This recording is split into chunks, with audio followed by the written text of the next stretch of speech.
రంగరాజన్ గారి దగ్గరికి వద్దాం. రంగరాజన్ గారు గూడా ఘటన జరిగిన 2 రోజుల తర్వాత ఫిర్యాదు చేశారు. ఉమ్. 7వ తారీఖు ఎప్పుడు అంటే మొత్తానికైతే 2 రోజుల తర్వాత ఎప్పుడైతే చేశారు ఫిర్యాదు.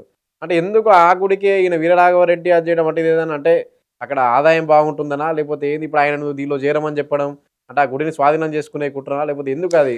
చిలుకూరు బాలాజీ ఆలయం మీద ఎందుకు ప్రత్యేకంగా గుడిని స్వాధీనం చేసుకోవడం అనేది జరగదు. వాళ్ళని సరెండర్ చేసుకోవాలని అనుకుంటే వాడు చేసి చచ్చాడా వీళ్ళు అయ్యారా మనకి తెలియదు. కాకపోతే ఏంటంటే బాగా ఊరికి చివరగా ఉంటుంది, పెద్దగా ఆ సమయంలో ఏ రకమైన ఇది ఉండదు. కాబట్టి ముందు మనం అక్కడే చేస్తే మన ప్రభావం 10 మందికి తెలుస్తుంది, ఇంకో 1000 మంది వచ్చి జాయిన్ అయిపోతారు, అప్పుడు నేను అనుకున్నది అవుతుందని ఆ పిచ్చివాడి కళ ఏదైతే ఉందో దాన్ని ఇంప్లిమెంట్ చేశాడేమో అనుకుంటున్నా. అసలు మెయిన్ ఒక ఈత బెత్తం దొరికితే అక్కడ దొరికిన ఆ షాపుల వాళ్ళనే కొడతా నేను, అక్కడ వాళ్ళనే కొడతా. ఎందుకని? ఏం చేస్తున్నారు వీళ్ళంతా? ఇంతమంది ఏం చేస్తున్నారు? వీళ్ళని దాటి ఈ చిలుకూరుకు సంబంధించి లోపలికి టోల్ గేట్ ఎత్తాలి అంటే ఆ టోకెన్ తీసుకోవాలి.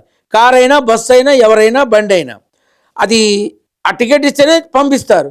ఇంతమంది లోపలికి వెళ్తున్నది ఎవరు గమనించలేదా? అంటే వాళ్ళే పంపారా? ఎవరు చూడలేదా? అసలు ధర్మమేనా? 20 మంది చొచ్చుకొని పోయారు అంటే చూడకుండా ఎలా ఉంటారు అని నా ప్రశ్న. అరే మీకు అక్కడ వ్యాపారాలు చేసుకున్నారు, వ్యాపారాల ద్వారా పిల్లలు చదివిస్తున్నారు, పెళ్ళిళ్ళు చేశారు, ఇళ్ళు కట్టుకున్నారు, అన్ని రకాలుగాను ఉన్నారు. మీ అందరికీ మంచి చెడు చెప్పే మనిషి రంగరాజన్ గారు ఉండనే ఉన్నారు. ఆయన మీదకి ఇంతమంది వెళుతుంటే మీరంతా నిద్రపోతున్నారా? ఏం చేస్తున్నారు మీరు? నేను సూటిగానే అడుగుతున్నా. ఏం చేయలేరు.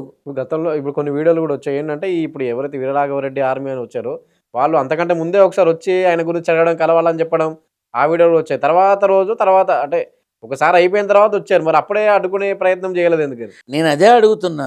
అడ్డుకునే ప్రయత్నం చేయడానికి రంగరాజన్ గారు ఇంట్లో ఉన్న సంగతి గుళ్ళో లేరు, ఇంట్లో ఉన్నారు. వీళ్ళకి ఎట్లా ఎవరు చెప్పారు? ఎలా తెలిసింది? అసలు ఆయన ఇంటి దాకా ఎలా వెళ్ళారు వీళ్ళు? ఎవరు చెప్పకుండా ఎలా వెళతారు? ఇది కదా తెలుసుకోవాలి. దెబ్బలు తిన్నాక వెళ్ళి సంతాపాలు ప్రకటించడం, బాధ ప్రకటించడం ఏమిటి? అసలు ఇది ఎలా వెళ్ళగలిగారు? అంతమంది వెళ్తున్నప్పుడు ఎలా వెళ్ళగలిగారు? చూడకుండా ఉంటారా? రాత్రి గుడి ఎన్నింటికి మూస్తారు?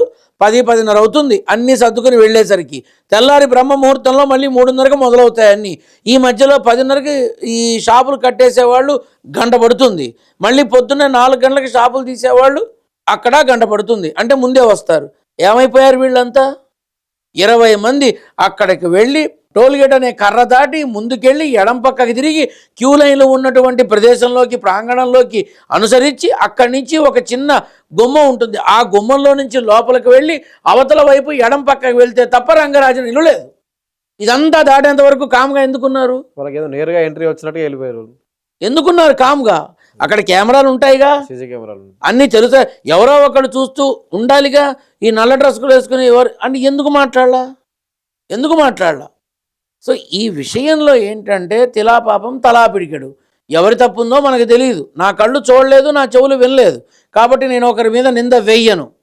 కానీ వాళ్ళందరినీ అడుగుతున్నా, మీరు ఏం చేస్తున్నారు? మీకింత సాయపడి మంచి చెడు చెప్పి అన్నీ ముందుకు తీసుకెళ్లే క్రమంలో అండగా నిలబడ్డ ఆ మనిషి మీద దెబ్బ పడుతుంటే మీరేం చేస్తున్నారు? ఏం చేయలేం మనం. ఏంటంటే చూస్తూ ఊరుకోవడం, ఇలా కూర్చొని మాట్లాడుకోవటం. ఇంతకన్నా ఏం చేయగలం?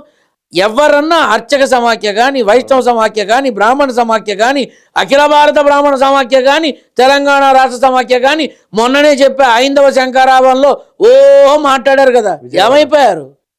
ఏమైపోయారు వీళ్ళంతా ఆ మనిషి మీద దాడి జరుగుతుంటే? తెలంగాణలో రాజకీయ ప్రముఖులు వచ్చి పలకరించడం ఎంతవరకు కరెక్టు? ఎంతవరకు ఫోన్లు చేసి మరీ మాట్లాడారు? ఏమవసరం? నేను నేరుగానే అడుగుతున్నా. నువ్వు ఫోన్ చేసావు, మాట్లాడావు, ప్రకటించావు, సంతాపం బాగుంది. రక్షణ ఏది? దేనికి? ఎవరి దారిలో వాళ్ళు ముందుకు వెళుతున్నారు అంతే. అక్కడి నుంచి కళ్యాణ్ బాబు గారు, ఆయన పాపం అది గారు ఏముందిలే, కళ్యాణ్ బాబు మాకు చనువు ఉంది కాబట్టి ఆయన తన బాధని ప్రకటించారు. అందరూ బాధను ప్రకటించారు. ఆయనకి సంబంధించిన వాళ్ళు ఏమయ్యారు మరి? ఎందుకు రాలా? ఎందుకంటే ఆయన అలా చేశాడు, మేము రాం. అంతేగా. ఇప్పుడు ఏ మనిషి తప్పు చేయడు, నేను చేస్తా.